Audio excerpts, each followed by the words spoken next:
Roots run deep, petals flow, fair and florist pod. Hear the stories as they grow. Thank you for joining me. I hope you enjoy the show. Hello everyone, and welcome back to Fair and Florist Pod. Episode 4, can you believe that? This is the place where I share tales from my life as a florist and also as a small business owner. I am your host, Sarah. Before I begin, just a gentle note. Today's episode touches on a funeral service. If this topic feels sensitive or uncomfortable for you right now, please feel free to skip this one and take care of yourself. The flowers and I will be right here when you're ready to come back.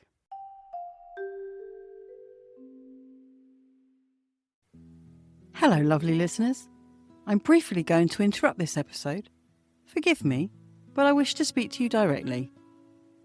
Producing this podcast takes time, energy, caffeine, and no small amount of courage. I create every episode independently, without a production team or external support. And whilst I am loving doing it, there are real costs involved in keeping it going. From hosting platforms and equipment, to editing software and script writing time, it's all adding up, far more than I initially anticipated. I completely understand that times are challenging for so many people right now, and support is never expected. However, if you are enjoying the show and would like to help me continue growing this little dream, you can do so by buying me a virtual coffee. If you would like to make a contribution, please visit www.buymeacoffee.com/Fair and Florist Pod. Every single contribution, no matter how small, will genuinely make a difference. I'm incredibly grateful for your support already as it is, whether that's through listening, sharing the pod, or helping me financially. Thank you for being here. Okay, back to the show.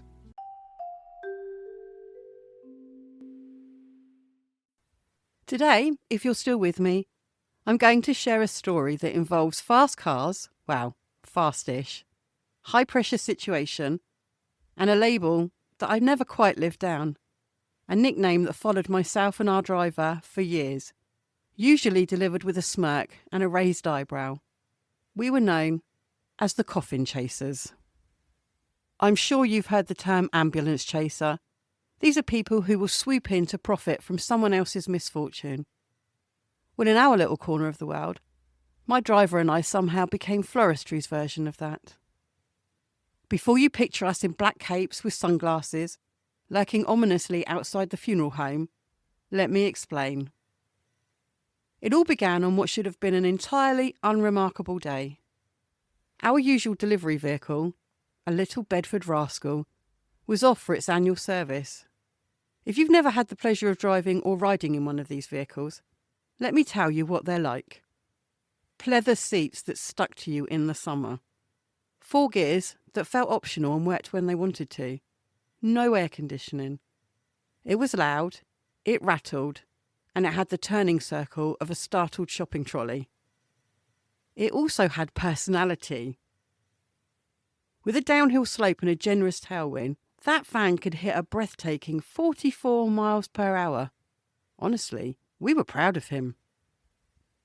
This particular day, though, he was in for a service, and we were given a courtesy vehicle. Oh, this thing felt luxurious. Twice the size. Proper fabric seats. Brace yourself. Climate control. Not just in the front, in the back as well. It felt like floristry had gone first class.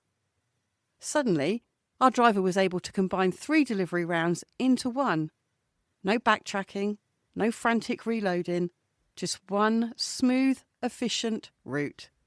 It was a logistical dream for her. That day the shop was unusually quiet. Orders had already been prepped, the phones were quiet. There were 4 of us stood around, with that slightly suspicious feeling that something, somewhere was about to go wrong. I asked if I could go out as the delivery's assistant. I didn't want to be stuck in the shop that day. It was a nice day. My boss agreed. Honestly, I think she was really just happy to have one less person hanging around. Off we went. Our plan was flawless. Morning deliveries first, obviously. Funeral tributes to the funeral home by 1 p.m. General afternoon orders afterwards. We mapped our route carefully. We avoided backtracking. We congratulated ourselves on being professionals. You know that feeling when you think, we've cracked it. This is how it's meant to be done.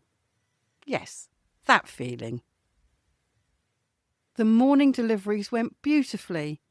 Everybody was home, which frankly is a miracle in itself. There was no having to hide things behind or inside wheelie bins. No leaving it with a neighbour who definitely wasn't expecting it. No having to run round people's gardens seeing if we could find somewhere that was safe. It went perfectly. By 12:30, we were pulling into the funeral home car park, smugged, relaxed, and well ahead of our schedule. We met the owner's wife at the reception. She looked up surprised to see us. "What are you two doing here at this time of day?" she asked. "Oh," we said cheerfully, "just dropping off the flowers for Mrs. Bond." She paused. "Which Mrs. Bond?" At this point, alarm bells should have rung. Instead, I smiled confidently and said, "Joan, I believe her first name is." She didn't smile back. There had been a mistake. A very small error with very large consequences. Our office assistant had recorded the funeral time incorrectly. Mrs. Bond's service wasn't later in the afternoon. She was already on her way to the crematorium. The flowers had been expected by 11 a.m. I laughed at first. I thought she was actually joking. "Oh, you are funny," I said, because that's what people say when their brain refuses to process new information. She never laughed with me.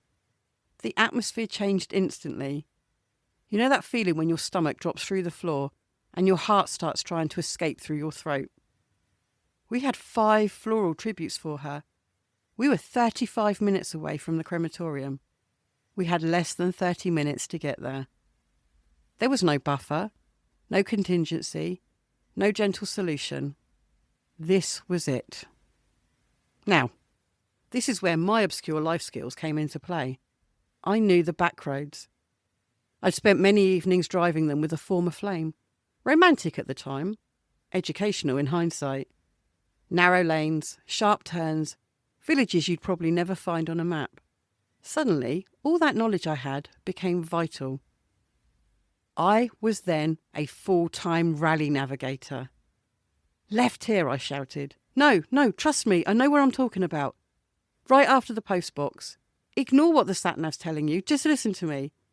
The driver then stopped asking questions. She just drove. We had this big, shiny new van. We flew down lanes barely wide enough for one car. I will admit, there were certain points my stomach flipped on bends. But somewhere between the terror and exhilaration, we may actually be able to pull it off. Just 2 miles from the crematorium, we hit traffic lights. There it was. Several cars ahead. The hearse. The lights felt like they were red for an entire lifetime. As soon as they turned green, our driver floored it, coming up outside of them. Thankfully, it was a 2-lane road. I wound down the window, hung my head out, and shouted far louder than it was appropriate. "We've got flowers for the lady you're transporting." Bless that hearse driver. There was no panic, no confusion, just calm professionalism from him.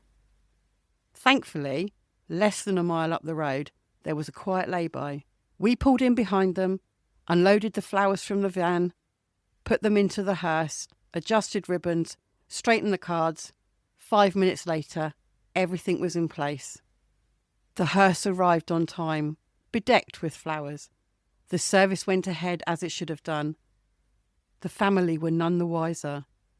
It felt like divine intervention. Someone, somewhere, was definitely on our side that day. We never lived it down, though. Every time we delivered to that funeral home, someone would mention it. A smile, a comment. "Hey, here come the Coffin Chasers," they'd say. You know what? We earned it. Beyond the humour that day, though, something stuck with me. Floristry is often seen as gentle, quiet, pretty. Yes, it can be all those things. Behind the scenes, though, it's logistics, pressure, responsibility. People's most important moments are balanced on stems, timing, and trust. That nickname became a reminder. Double check everything. Triple check funeral times. Always know your back roads. If someone ever calls you a coffin chaser, take it with pride. Just make sure you're delivering flowers, not racing ambulances. That's the story of how our driver and myself became floristry's very own coffin chasers, racing the clock, navigating impossible roads, arriving just in time. Thank you for listening to this short version of Fair and Florist Pod. Remember, in the world of floristry, it's not just about the flowers. It's about quick thinking, steady nerves, and occasionally a bit of divine luck. Until next time, keep your flowers fresh and your sense of humour intact. Please be aware I did change the name. The lady whose funeral was taking place that day was not Mrs. Bond. I did this so that herself and the family remain anonymous. Thank you. If you have enjoyed this episode, and I really do hope that you have, please feel free to share, subscribe, and leave a review wherever you get your podcasts. This can make a really huge difference and helps others to find us. I appreciate all feedback, good and bad, but if you are going to leave negative feedback, please keep it constructive and be kind. I'm a florist after all. Wait, there's more. Ba-da-da-da-da-dum. Ba-dum. Ba-da-da-da-da-dum. You can also find us and share with everyone on the usual social media sites: Facebook, Threads, Instagram, Blue Sky, Tumblr, Twitter, and any others which may pop up in between. Just look for Fair and Florist Pod. Please feel free to contact me with any questions you may have regarding any of the tales or experiences that I've shared, or just to do with being a general working florist. You can reach me via email. The address is fairandfloristpod@duck.com. That's DUCK for the duck.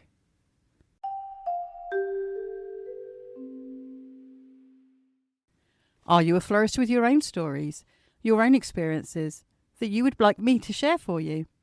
If you are, I would love to hear from you.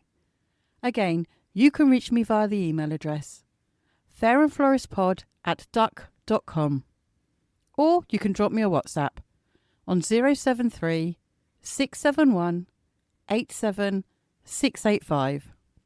More than happy to keep you anonymous if you would like me to.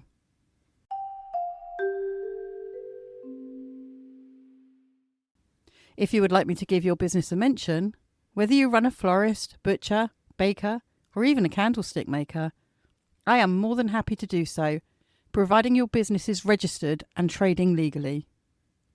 As a thank you, though, for my putting your details out there, and hopefully generating some new business for you, it would be really appreciated if you would be kind enough to make a donation to one of our nominated charities. These can be found on the webpage www.fairandfloristpod.co.uk. That's it for today, where the petals gently sway. Thanks for sharing in the story and for your time with me today. Until next time when our paths will cross again.